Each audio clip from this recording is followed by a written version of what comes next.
Molti di noi amano le lingue straniere, ma quanti di noi amano la propria madrelingua? Quanti di noi la curano con la stessa attenzione e passione che riserviamo alle lingue straniere?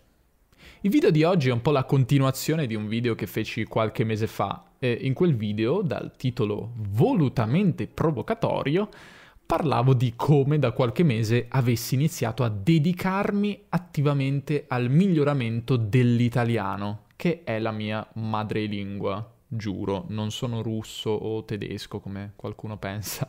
Per me era qualcosa di nuovo, dato che per molti anni mi ero dedicato anima e corpo alle lingue straniere. Ne ero ossessionato. Ogni secondo del mio tempo libero lo passavo ascoltando un podcast o guardando un video in russo, in francese, in spagnolo, in tedesco.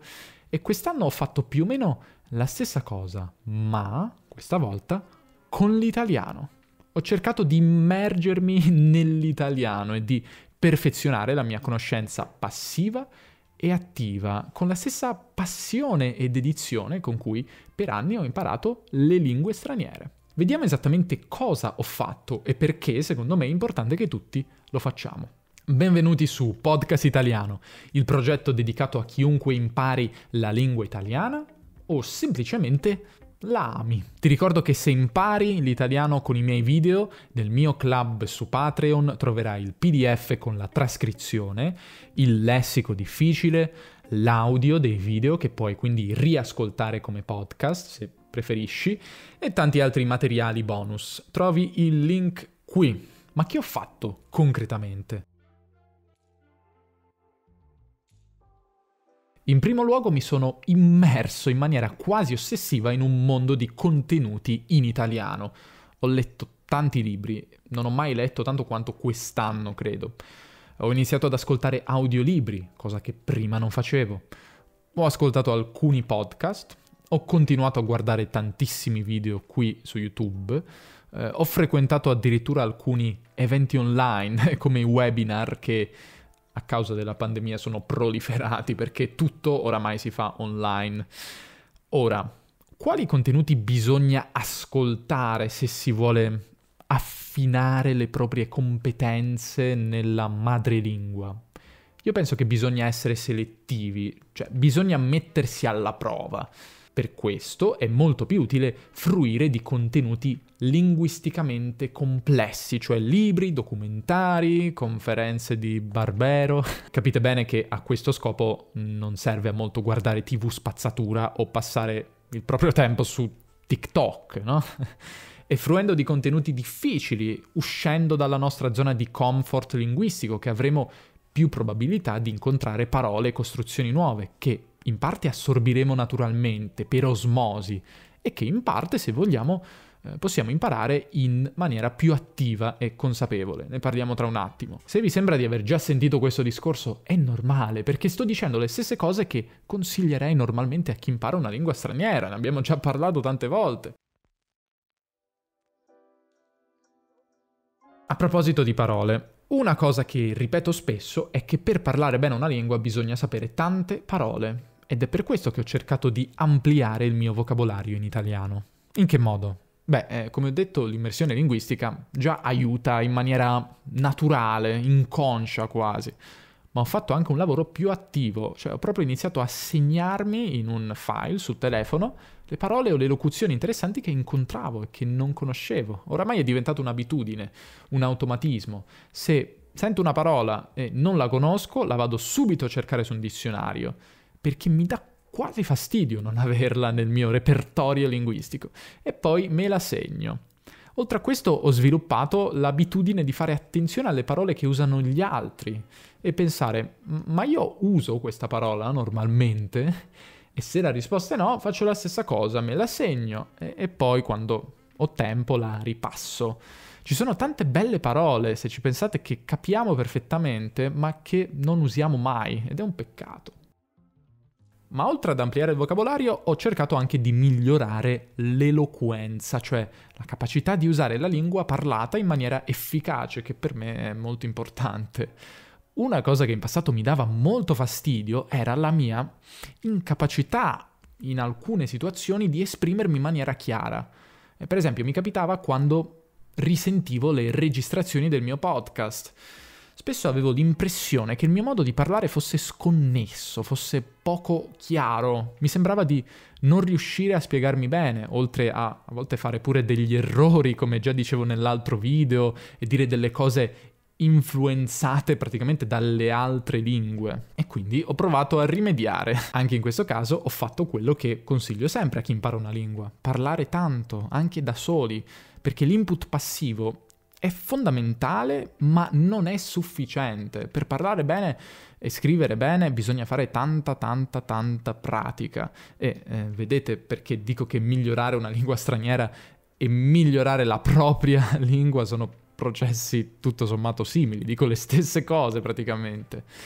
Fare monologhi vi sembrerà strano magari, ma è un esercizio davvero efficace. Esercitarsi a verbalizzare, a mettere in parole i nostri pensieri, come se li dovessimo comunicare ad altre persone, anche se poi magari non lo facciamo per davvero ed è solo un esercizio, cercando di curare la forma, la precisione lessicale, la chiarezza del messaggio, nonché la pronuncia e l'intonazione, che per me sono molto importanti. Insomma, cercare di lavorare sulle proprie abilità oratorie. A me piace farlo, per esempio, quando passeggio oppure quando sono sotto la doccia. Ma oltre a parlare da solo come un pazzo furioso, produrre video e podcast ovviamente mi aiuta, che poi alla fine, anche in quel caso, parlo a un microfono. Oltre a ciò ho fatto anche un bel po' di dirette quest'anno sul canale, quindi ho fatto tanta pratica. Ed è servita? Credo di sì. Io oggi mi sento più sicuro nell'esprimermi in italiano. Mi sembra di parlare con più disinvoltura, di essere più sciolto, anche di pronunciare meglio le parole e di non incappare soprattutto in quelle fastidiose interferenze tra lingue che mi portavano a volte a dire cose in italiano che in realtà erano influenzate dal russo, per esempio, ecco. Mi sembra poi che mi vengano in mente le parole più rapidamente, come se pensassi più velocemente. Di fatto ho trattato l'italiano come una lingua straniera, con dedizione, attenzione e amore, e ho capito quanto è bello saper usare bene la propria lingua e ho capito quanto bisogna esercitarsi per arrivare a un punto in cui uno si può dire bravo, un bravo comunicatore. Ma è una cosa che serve davvero? Cioè, dobbiamo davvero fare tutto questo lavoro? Perché poi? Beh, partiamo da un'idea che ora mi sembra quasi banale, ma a cui prima non pensavo. Essere madrelingua non significa automaticamente parlare bene. Conosco tanti madrelingua che parlano male, cioè magari non fanno errori grammaticali palesi, ma sono trascurati, sono trasandati nel loro modo di parlare. Io mi includo in questa categoria, cioè quando li senti a volte non si capisce dove vogliono andare a parare con i loro discorsi. A volte tentano di usare parole complicate ma le usano a sproposito. E a volte si tratta anche di persone istruite. Chiaramente avere una buona istruzione aiuta, di solito significa che hai un vocabolario più ampio della media, ma non significa parlare al meglio delle proprie possibilità ed essere bravi comunicatori. La lingua è come un muscolo, cioè se non lo alleniamo si atrofizza o perlomeno non cresce, ecco. Seconda osservazione, anche questa forse un po' ovvia ma importante. Per la maggior parte di noi, persone che vivono nel proprio paese di origine, dove la società parla la nostra L1, cioè lingua madre, le lingue straniere hanno un'importanza tutto sommato relativa. Cioè, a me, per esempio, a che serve nella vita di tutti i giorni conoscere il russo o, non lo so, lo spagnolo? Chiaro, se le usassi per lavoro sarebbe un altro conto, ma in ogni caso qui in Italia l'italiano rimane la lingua più utile da conoscere per vivere una vita piena, integrati nella società. Cioè, capite cosa intendo? Si parla spesso di quanto è importante conoscere l'inglese o le lingue, che sicuramente è importante per tanti motivi, ma non si mette molto l'accento sull'importanza del sapere bene la nostra L1, che poi è la lingua che usiamo al lavoro, a scuola, nelle relazioni, in mille situazioni, perché la lingua è una competenza che si dice trasversale, cioè attraversa tutti i contesti. Se ci pensate, usiamo la lingua praticamente sempre, in qualsiasi contesto che preveda una comunicazione con altri esseri umani. Capire e sapere usare bene la propria lingua è un modo di vivere meglio, di avere una vita sociale più completa, secondo me. Magari potreste pensare che saper parlare bene serva soprattutto a chi parla tanto in pubblico. Ma alla fine non siamo un po' tutti public speakers o oratori? Cioè, in alcuni contesti ci troviamo tutti a parlare pubblicamente, che ne so, al lavoro o con gli amici o sui social. Saper raccontare una storia in maniera accattivante, oppure parlare di una questione di lavoro con i colleghi o difendere le proprie idee in maniera efficace durante una discussione. Saper parlare di se stessi in maniera interessante, cioè sono tutte abilità che possono tornare utili. Poi ho l'impressione che conoscere bene la propria lingua ci aiuti anche a usare meglio le lingue straniere che impariamo, cioè con questo intendo conoscere le strutture della lingua, cioè la grammatica, non lo so, la storia, la fonologia, l'etimologia, le somiglianze con altre lingue. Prendiamo proprio l'esempio della grammatica. Tante persone hanno difficoltà a imparare la grammatica nelle lingue straniere, proprio perché non l'hanno mai imparata bene nella propria lingua. E se non sai distinguere una congiunzione da una preposizione nella tua lingua, sarà molto più difficile farlo in una lingua straniera. Un'ultima considerazione. Spesso si viene giudicati per il modo in cui si parla e si scrive. Che ci piaccia o no, è così. La lingua è un po' come l'abbigliamento, no?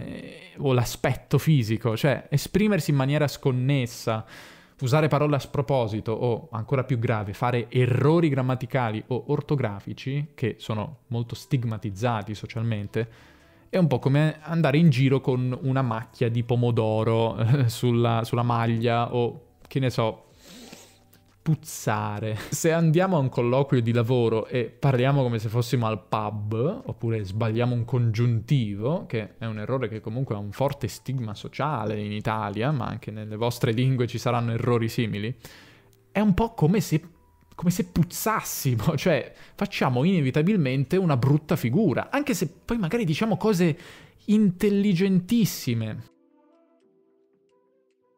Ho parlato tanto delle abilità orali, ma anche la scrittura merita due parole. La scrittura è una pratica che molti di noi dopo la scuola abbandonano. E intendo scrivere testi argomentati, complessi, non solo messaggi brevi su WhatsApp. Scrivere è una competenza diversa dal parlare per tanti aspetti. Richiede più attenzione, pazienza, riflessione, anche tempo. Purtroppo è un'abilità ignorata, secondo me, tanto nell'apprendimento delle lingue straniere quanto nella propria lingua. Scrivere però è anche importante perché ci aiuta a pensare in modo più lineare, a mettere in ordine i nostri pensieri, che a volte sono caotici. Ed è difficilissimo farlo bene, me ne rendo conto ogni volta che provo a farlo. E io non mi considero bravo a scrivere, tutt'altro. Proprio per questo ammiro molto chi lo sa fare bene. Detto questo, tutti abbiamo occasioni di scrivere. Prendiamo i messaggi su WhatsApp o le email di lavoro, i post che pubblichiamo sui social. Ecco, penso che si possa cercare di iniziare da qui, facendo un po' più di attenzione alla forma, alla coerenza, cercando di usare parole un po' più eleganti magari, o cercando di fare attenzione alla chiarezza delle cose che diciamo. Basta anche solo rileggere ciò che scriviamo prima di inviarlo, già questo aiuta di solito. In conclusione, se siamo amanti delle lingue, in generale, perché non coltivare anche la nostra lingua? Perché non trattarla con la stessa attenzione, con lo stesso rispetto e lo stesso amore che abbiamo nei confronti delle lingue straniere? Ora, ho qualche domanda per voi. Che rapporto avete con la vostra madrelingua? Cercate di migliorarla? In che modo? Amate leggere nella vostra lingua? Vi piace parlare in pubblico o lo odiate? Vorrei concludere questo video ringraziandovi di cuore davvero per la vostra compagnia in questo 2020, anno in cui questo progetto è cresciuto molto. Grazie a tutti voi e grazie soprattutto ai membri del podcast italiano Club che vedete qui Sono davvero molto molto molto orgoglioso della bella comunità di persone che si è creata sul club e anche sulla chat Telegram del club e non vedo l'ora davvero di incontrarvi tutti dal vivo, ma anche quelli che non sono sul club, tutti. Prima o poi sarà possibile, prima o poi si potrà, abbiate fede. Quindi un abbraccio a tutti, vi mando un augurio di buone feste, di buon Natale, di felice 2021. Ci vediamo il prossimo anno. Ciao. Perché ho fatto sta roba?